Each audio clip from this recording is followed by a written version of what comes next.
The stranger in the jungle. The jungle teemed with life. It was a cacophony of chirping birds, rustling leaves, and the distant call of predators. Liam Carson, a biologist stationed on the lush alien planet of Verde Tertius, had spent years cataloging its flora and fauna.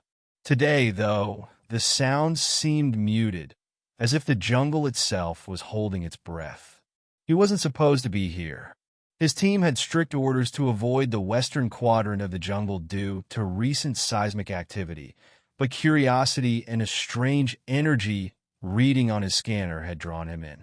As he pushed aside a thick curtain of vines, he froze. In the clearing ahead was a sight he'd never expected to see. A woman, but not human. She lay sprawled on the mossy ground, her skin a pale, opalescent blue that shimmered faintly in the dappled sunlight. Her long, silvery hair was matted with dirt, and her form-fitting suit, made of some unearthly material, was torn and bloodied. Despite her injuries, there was an undeniable elegance to her. Her chest rose and fell shallowly, indicating she was still alive. Liam hesitated, his heart racing.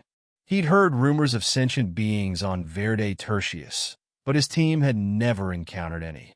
Kneeling cautiously beside her, he examined her wounds. A deep gash ran along her side, oozing a thick, silvery fluid. Whatever had injured her had done so recently. "Hey," he said softly, unsure if she'd understand him. "Can you hear me?" Her eyelids fluttered, and she turned her head slightly. When her eyes opened, Liam felt a jolt. They were luminous, shifting colors like a nebula, and they locked onto his with an intensity that made him feel as though she was looking straight through him. "Help," she murmured, her voice melodic but weak. Liam didn't waste another second. He tore off a strip of his shirt and pressed it against her wound, trying to stem the bleeding. "I'll get you out of here," he promised. The escape, carrying her, wasn't easy.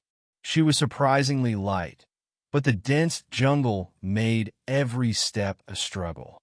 Her breathing was labored, and Liam kept glancing down to ensure she was still conscious. After what felt like hours, he finally reached his camp.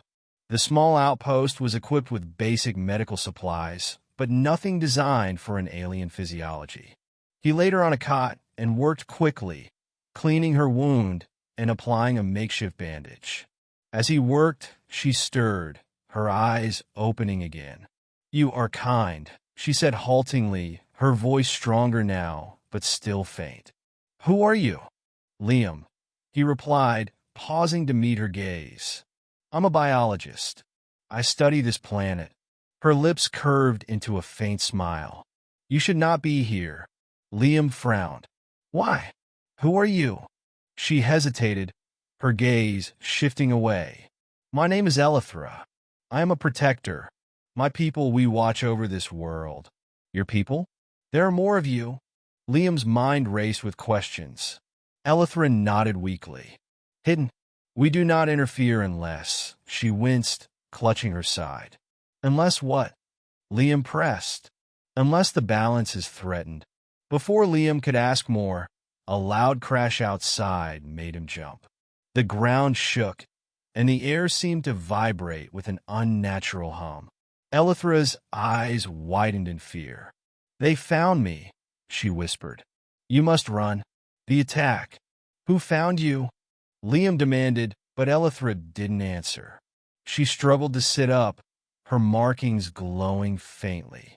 Outside, the hum grew louder, accompanied by the sound of heavy footsteps.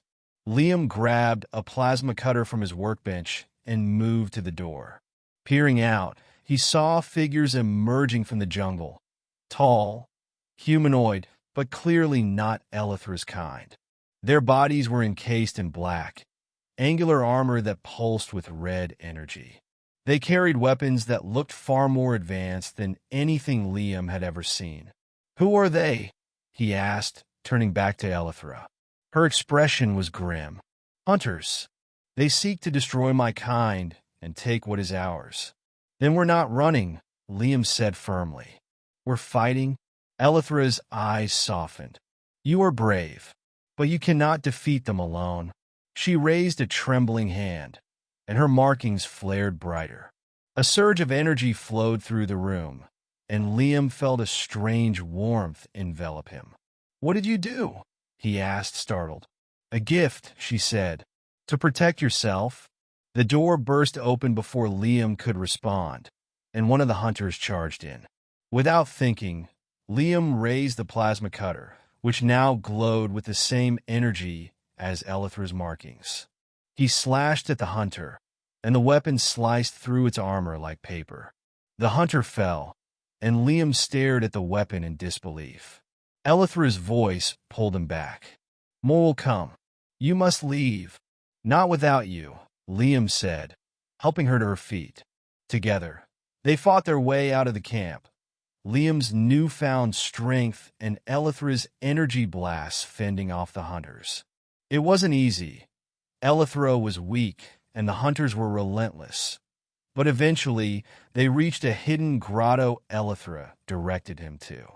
The revelation. The grotto was breathtaking, filled with bioluminescent plants and a shimmering pool of water. Elithra sank to the ground, her strength nearly gone. This place is sacred, she said.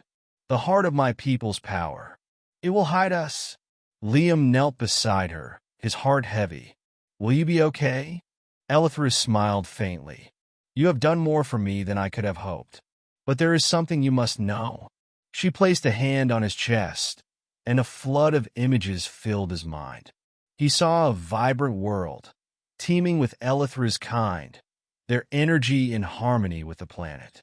He saw the hunters arrive, their machines ripping through the jungle, enslaving or killing Elithra's people. And then he saw himself, but not as he was now. In the vision, he stood among Elithra's kind, wearing armor similar to hers, his markings glowing just like hers. What is this? He asked, his voice shaking. You are one of us, Elithra said. Or you were long ago.